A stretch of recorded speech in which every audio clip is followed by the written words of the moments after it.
വേറെ എന്തൊക്കെ ജോലി അമ്മ ഞങ്ങളെ കൊണ്ട് ചെയ്യിപ്പിച്ചാലും ഈ മീൻ കഴുകിത്തരാം അല്ലെങ്കിൽ മീൻ മുറിച്ച് തരാമെന്ന് പറഞ്ഞാൽ അമ്മ ജന്മത്തിൽ കേൾക്കൂല. അമ്മയ്ക്ക് സ്വന്തമായിട്ട് ചെയ്താലേ ഒരു സമാധാനം കിട്ടുള്ളൂ കേട്ടോ. കൊഞ്ച് ഞാൻ തന്നെ വൃത്തിയാക്കി തരാമെന്ന് പറഞ്ഞതുകൊണ്ട് മനസ്സോട് അങ്ങ് സമ്മതിച്ചതാണ്. അതിൻ്റെ തോട് കളയണം, തല കളയണം, എൻ്റെ പുറത്തൊരു വെയിനുണ്ട് അത് കളയണം, നന്നായിട്ട് കഴുകണം, ഇങ്ങനെ 100 കൂട്ടം കാര്യങ്ങൾ അമ്മ ഇങ്ങനെ പറഞ്ഞുകൊണ്ടിരിക്കും. ചില സമയത്ത് ഇതിങ്ങനെ കേട്ട് വരുമ്പോൾ എനിക്ക് ഭയങ്കര ദേഷ്യം വരാറുണ്ട്. പിന്നെ അമ്മ മാത്രമേ ഉള്ളൂ വൃത്തിക്കാരി എന്ന് പറഞ്ഞിട്ട്. സത്യം പറഞ്ഞാൽ അമ്മയ്ക്ക് ഇത്തിരി കൂടുതലാണെന്ന് വേണമെങ്കിലും പറയാം.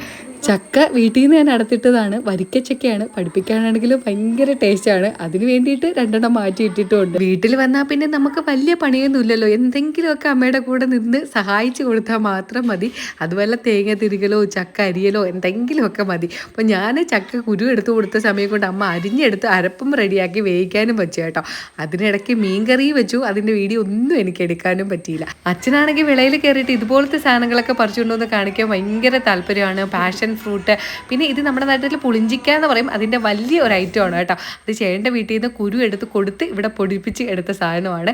പിന്നെ അമ്മേനിടയിൽ ചക്ക ഇളക്കി നമ്മൾ ട്രിവാൻഡ്രം സ്റ്റൈലിൽ ചക്കയും കപ്പയൊക്കെ ഇതുപോലെയാണ് കേട്ടോ ഇളക്കുന്നത്. തനൂട്ടിക്കാണെങ്കിൽ ഇപ്പോൾ പൊതുവേ മീൻ കഴിക്കാത്തത് കൊണ്ടായിരിക്കും മീനിനോട് വലിയ താല്പര്യമൊന്നുമില്ല. കഷ്ണങ്ങൾ കഴിക്കേയില്ല കേട്ടോ. കൊഞ്ചൊക്കെ ആണെങ്കിൽ കഴിക്കാമെന്ന് പറഞ്ഞതുകൊണ്ട് അച്ഛൻ വാങ്ങിക്കൊണ്ട് വന്നതാണ്. കൊഞ്ച് തീയലുണ്ടാക്കി ചക്കയുടെ കൂടെ കഴിക്കാമെന്ന് പറഞ്ഞപ്പോൾ അവൾക്ക് അതും വേണ്ട, കൊഞ്ച് റോസ്റ്റ് മതിയെന്ന്. പിന്നെ പണി എളുപ്പമായതുകൊണ്ട് അമ്മ പറഞ്ഞു കൊഞ്ച് റോസ്റ്റ് തന്നെ ഉണ്ടാക്കി തരാതെ.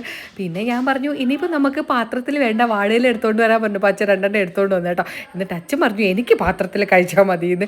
അമ്മ പറയുകയും ചെയ്തു 2 കൂടെ എടുത്തിരുന്നെങ്കിൽ എനിക്ക് പാത്രം കഴുകണ്ടായിരുന്നല്ലോ എന്ന്. അങ്ങനെ വാഴയിലയിലോട്ട് നല്ല ചക്ക ഇളക്കിയതും മീൻകറിയും ചോറും മാങ്ങാപ്പുളിശ്ശേരിയും മാങ്ങ അച്ചാറും. പിന്നെ ഈ കൊഞ്ചെന്ന് പറയുന്നത് ചെമ്മീനാണ് കേട്ടോ. നമ്മുടെ ഇവിടെയൊക്കെ കൊഞ്ചെന്നാണ് പറയാതെ. ചെമ്മീൻ റോസ്റ്റും കൂടെ ഇട്ടിട്ട് ഞാൻ കഴിക്കാനിരുന്നപ്പോൾ ഇവിടെ വീണ്ടും ബഹളമായി. അവർക്ക് 2 പേർക്കും ഇല വേണം. ആകെപ്പാടെ 2 ഇല എടുത്തോളൂ. ഇലയ്ക്ക് ക്ഷാമമൊന്നുമില്ല, വേണമെങ്കിൽ അവിടെ ചെന്ന് എടുക്കാന്നുള്ളതേ ഉള്ളൂ കേട്ടോ. പിന്നെ ഒരു പ്രാവശ്യം ഈ ഇലയിൽ കഴിച്ച് ഞാൻ എൻ്റെ കൊതി അങ്ങ് മാറ്റിട്ട് നിനക്ക് തരാമെന്ന് പറഞ്ഞതുകൊണ്ട് അവരങ്ങ് സമ്മതിച്ചിരുന്നു കേട്ടോ.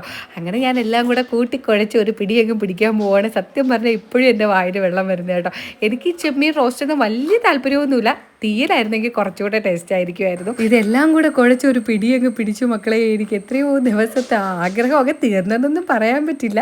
2 ദിവസം കഴിയുമ്പോൾ വീണ്ടും ആ കൊതിയങ്ങ് ഇളവും കേട്ടോ. എന്നാലും തൽക്കാലത്തേക്ക് ഒരു ആശ്വാസമായി. അടിപൊളി ടേസ്റ്റ്. ആദ്യത്തെ സ്റ്റെപ്പ് എല്ലാം കൂടെ കൂട്ടി കഴിച്ചത് കൊണ്ട് പ്രത്യേകിച്ച് ചക്കയുടെയും മീനിൻ്റെയും ടേസ്റ്റ് അറിയാൻ വേണ്ടിയിട്ട് 2ാമത്തെ അങ്ങനെയും കഴിച്ചു.